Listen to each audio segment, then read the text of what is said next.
Friends, so and so that. So അല്ലെങ്കിൽ so that രണ്ട് വാക്കുകൾ നമ്മൾ കൺജങ്ഷനായിട്ട് ഉപയോഗിക്കാറുണ്ട്. രണ്ടിൻ്റെയും അർത്ഥം ഒന്നാണ്, അതിനാൽ അല്ലെങ്കിൽ അതുകൊണ്ട് എന്ന അർത്ഥമാണ്. അപ്പോൾ നമ്മൾ സോ എന്ന് ഉപയോഗിക്കും, സോ ദാറ്റ് എന്ന് ഉപയോഗിക്കും. ആൾക്കാർ സംസാരിക്കുന്നതിൻ്റെ ഇടയ്ക്ക് സോ എന്ന് ഉപയോഗിക്കാറുണ്ട്. അത് അവരുടെ ഒരു ശൈലിയാണ്. ശൈലിയിൽ ഉപയോഗിക്കുന്ന പല വാക്കുകളാണ്, അർത്ഥമില്ലാതെ ഉപയോഗിക്കുന്ന ഒരു വാക്കുകളാണ്.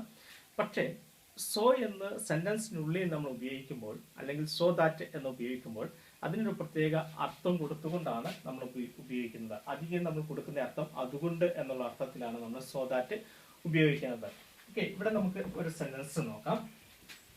I don't know, so. പിന്നെയും നമ്മൾ സാധാരണ പറയുന്നത് സംസാര ഭാഷയിൽ നമുക്ക് ഇങ്ങനെ പറയാം, I don't know so I ask to him. അങ്ങനെ നമുക്ക് പറയാം. ഐ ആസ്ക് ടു ഹിം എന്ന് നമുക്ക് പറയാം. പിന്നെ ഈ ഐന്റെ ആവശ്യം ഇവിടെ വേണ്ട. രണ്ട് സെന്റൻസുകൾ തമ്മിൽ നമ്മൾ യോജിപ്പിക്കുകയാണ്.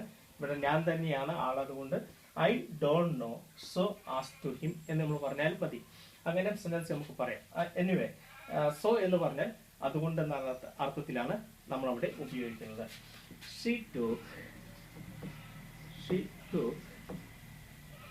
his pen so that he asked to her. ഒരേപോലെ ഇരിക്കുന്ന രണ്ട് സെന്റൻസ് ആണ്. She took his pen, അവൾ അവന്റെ പേന എടുത്തു, അതുകൊണ്ട് അവൻ അവളോട് ചോദിച്ചു എന്നുള്ള അർത്ഥമാണ് ഇവിടെ കിട്ടുന്നത്. അപ്പൊ നമുക്ക് സോയും സോ ദാറ്റും കിട്ടുന്ന രണ്ട് സെന്റൻസുകളാണ് നമ്മൾ ഉപയോഗിച്ചിരിക്കുന്നത്. സോയിനേക്കാൾ കൂടുതൽ നമ്മൾ ഉപയോഗിക്കുന്നത് സോ ദാറ്റ് ആണ്.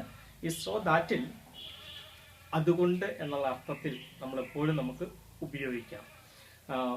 I didn't see you so that I called എന്നൊക്കെ നമുക്ക് ആൾക്കാർ പറയാറുണ്ട്. അപ്പം അങ്ങനെയാണ് സോ ദാറ്റ് നമ്മൾ ഉപയോഗിക്കുന്നത്. അപ്പം കൂടുതൽ സെന്റൻസുകൾ നമ്മൾ ഉപയോഗിക്കുന്നില്ല. നിങ്ങൾക്ക് സോ ദാറ്റ് എന്താണ് എന്ന് പെട്ടെന്ന് മനസ്സിലാകാനുള്ള ഒരു ചെറിയൊരു അവതരണം മാത്രമേ നമ്മളിവിടെ ഉദ്ദേശിക്കുന്നുള്ളൂ. അപ്പം അതിനാൽ അതുകൊണ്ട് സോ ദാറ്റ് നമ്മൾ ഉപയോഗിക്കുന്നത് രണ്ട് സെന്റൻസുകൾ നമ്മൾ കണ്ടല്ലോ, എവിടെയാണ് ഉപയോഗിക്കുന്നത് നമ്മൾ കണ്ടല്ലോ. അങ്ങനെയാണ് സെന്റൻസ് നമ്മൾ ഉണ്ടാക്കുന്നത്.